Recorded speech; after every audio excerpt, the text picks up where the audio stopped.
Halo semuanya, apa kabar? Jumpa lagi di BG Channel. Pada kesempatan hari ini, kita akan mempelajari materi tema 9, sub 1, pembelajaran 5. Pada pembelajaran 5, mata pelajaran yang dibahas adalah SPDP dan IPS. Untuk tujuan pembelajaran hari ini, bisa kalian lihat pada daftar berikut.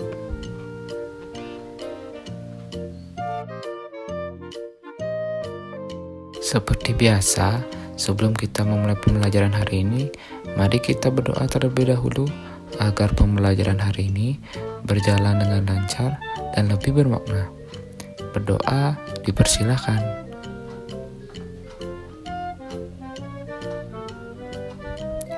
Berdoa selesai.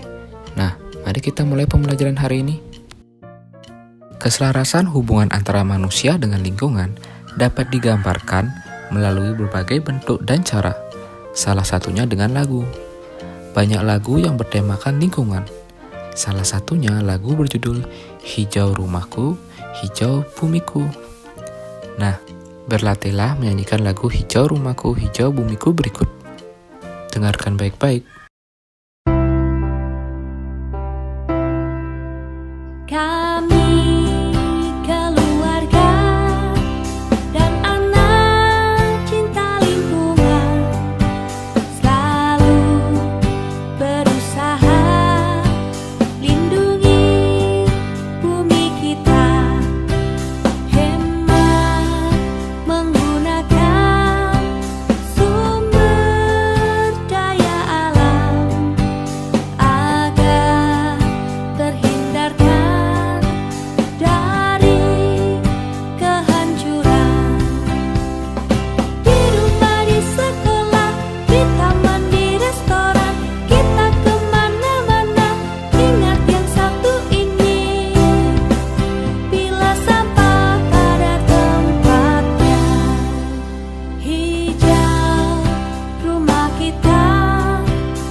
Nah, itu tadi lagu berjudul Hijau Rumahku, Hijau Bumiku.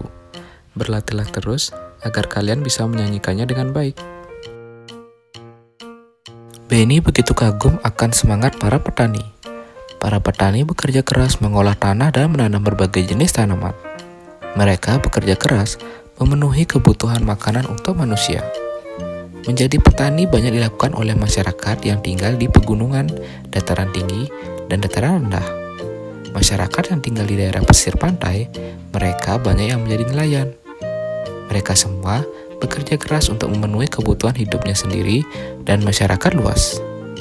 Hal ini menunjukkan adanya keterkaitan daerah dan sumber daya alam dengan aktivitas manusia. Kegiatan ekonomi masyarakat sangat tergantung kepada sumber daya alam yang dimiliki daerahnya. Sebagai contoh, masyarakat di pedesaan memanfaatkan tanahnya untuk ditanami berbagai tanaman pertanian dan perkebunan.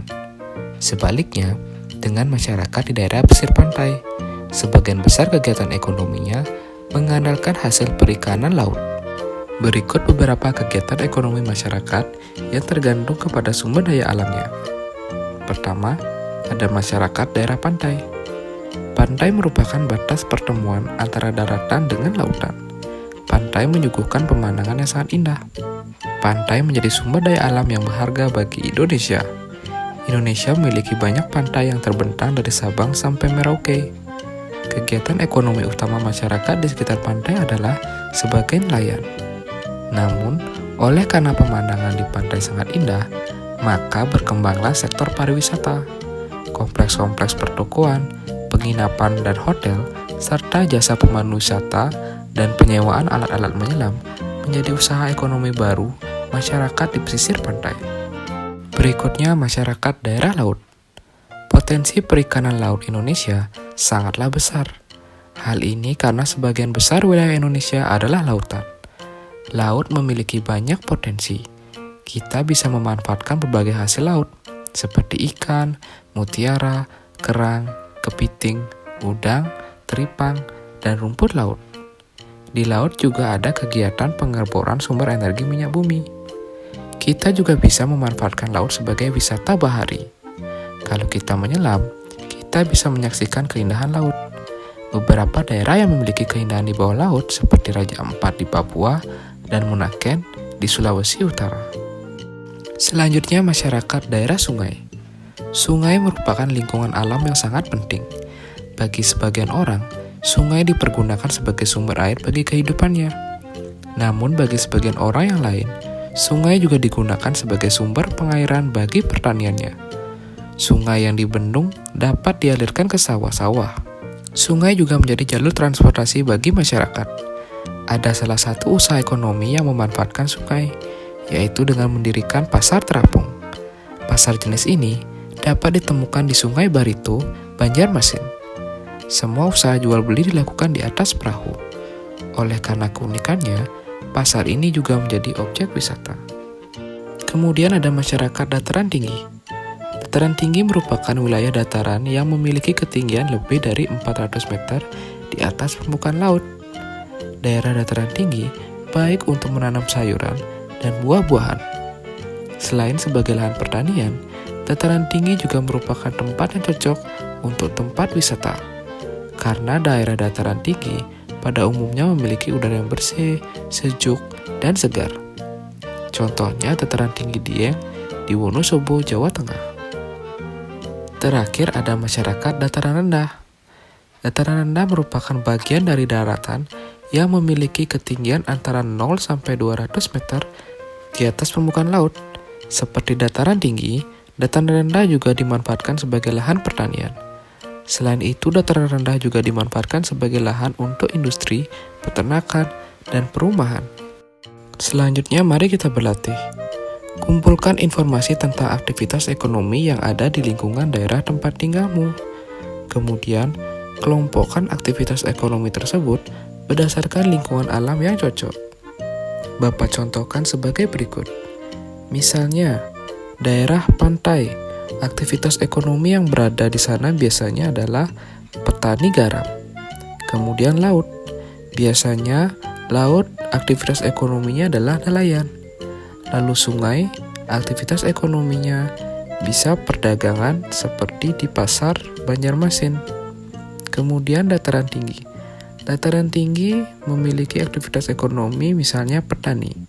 Dan dataran rendah misalnya contoh aktivitas ekonominya yaitu di bidang industri. Nah, sekarang giliranmu. Silakan kamu tentukan aktivitas ekonomi yang lainnya sesuai dengan tempat-tempat tersebut. Selamat mengerjakan. Demikian untuk pembelajaran hari ini. Bapak harap apa yang sudah Bapak ajarkan hari ini bisa kalian terima dengan baik, kalian mengerti, dan kalian resapi. Jangan lupa jaga selalu kesehatan kalian di rumah, rajinlah belajar. Kita akan bertemu pada video pembelajaran selanjutnya. Akhir kata Bapak ucapkan, sampai jumpa.